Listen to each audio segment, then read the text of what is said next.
take this off. Now, really try and hit it. Yeah, really give it a good shot. Yeah, give it a good whack. Really whack it. Put your shoulder into it and whack it. Now just kill it. Kill it.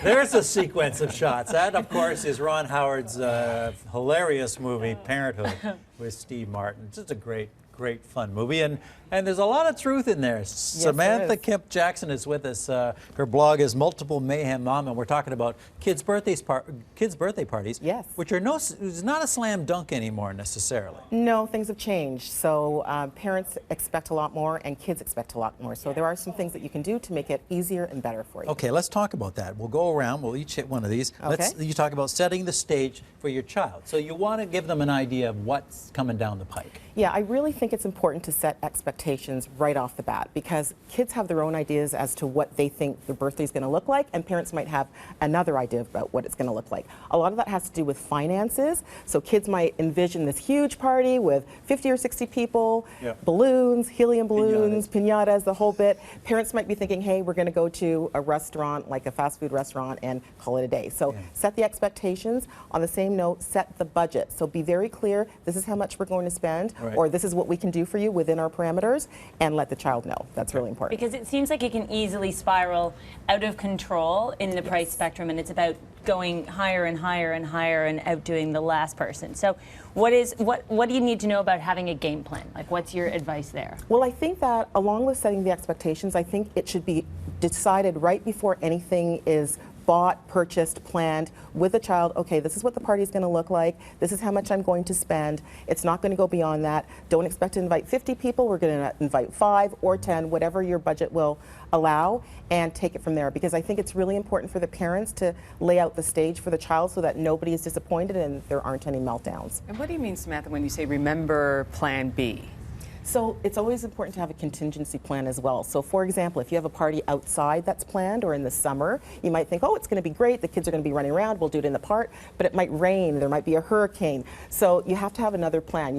It might just be, going to another friend's house or having a family member be available to take the kids in, but always have that contingency plan available. And that obviously touches on what supplies you need, because you have to incorporate whatever supplies you need depending on the circumstances, right? Absolutely. So make sure that if you are going to have a party that's outside, that the supplies are portable. Make sure that the supplies fit within your budget. Make sure that the supplies are not supplies that are going to perhaps hurt children. So, with pins sticking out of them, or, the old-fashioned pin the tail on the donkey. So what do people do? I guess the stickers now? They use stickers now, but, I'm kind of old school. I actually like the pin perspective, because I think it gives it a little bit of danger. Danger. It is a survival skill.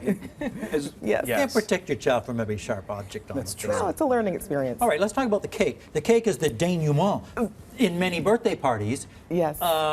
If you're not going to make the cake yourself, some people still do. Yes. And the kid wants a themed cake. I guess there's places you can go to do that. You can get a themed cake, but one thing I've really noticed is that the cake is the la pièce de résistance for every child. I don't know what it is about birthday cakes, but the minute you bring out the cake and you start singing happy birthday, their eyes just light up. So when I was a child, my mother would very lovingly make me a birthday cake every year. And then finally, when I was about 7 or 8, I said, why are you making me a birthday cake? I want a store-bought cake. And my mother was crushed, because she thought, well, I thought this was a loving thing to do. So let the child know you're either going to get a store-bought cake, or if you are amenable to getting a themed cake, then get the themed cake. But again, setting the expectations. And make sure you have the right size cake, too, because I remember my mom bought the birthday cake for my daughter, didn't realize how many people were coming to the party, and they the get a cake sliver. was too small. Or you have to give them a little tiny sliver, and that Right, just right. doesn't work with little kids. Is it still in fashion to have coins wrapped up in tin foil or whatever inside the cake, or remember? Yeah, I do when we were remember kids, that. You I need do to buy, remember but then that. you always worry that your kids are going to choke on the. You Yeah, get a movie or a quarter. I think we were a lot more adventurous way back in the day, because I used to get the coins in the cake and I loved it, but I haven't heard of that recently, and I haven't seen it since I've been a parent. Well, now quite some time. you got to worry about gluten-free, and you got to worry. There's a lot. Allergies. Peanut allergies. There's all this stuff that comes Absolutely. in that didn't seem to exist 20 years ago. So there is a lot more due diligence on behalf of the parents. So you do have to ask any parents parents of attending children whether or not there are allergies. If there are peanut allergies or if there's gluten-free, you know, expectations, then you have to make sure that that's available Get as it well. nailed down early. Yeah. And do you expect parents to stick around as well? Well, that's actually one of those issues that there's two sides to that. So some parents love to drop off their kids and say, bye, I'll see ya, be back in a few hours, and they look at it as some time off, which is great. And then other parents feel very, very strongly that they want to stay with their child, which is really understandable. So I think it really is something that you have to allow parents to decide on their own.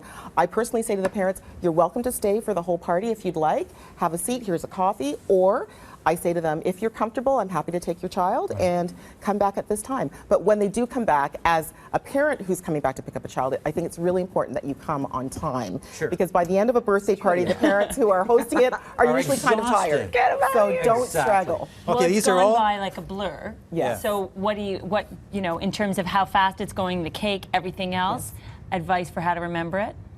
How to remember it? Yeah. So I think that just remember setting the expectations, having a budget, And making taping sure it all. taping your it all. camera ready. Yes, having a camera. That was one of the tips as well. Is make sure that your technology is all charged up because you don't want your camera to die in the middle of taking pictures. Samantha Kemp Jackson, thank you so much Thank you for having bringing a bit of me. clarity to what can often be a Stressful situation. muddy though magical moment, if you will. This is on your blog, multiplemayhemmama.com. Yes. And this information. And we have a link on our own blog, morningshow.ca. Thanks so much for coming in. Thank you for having me.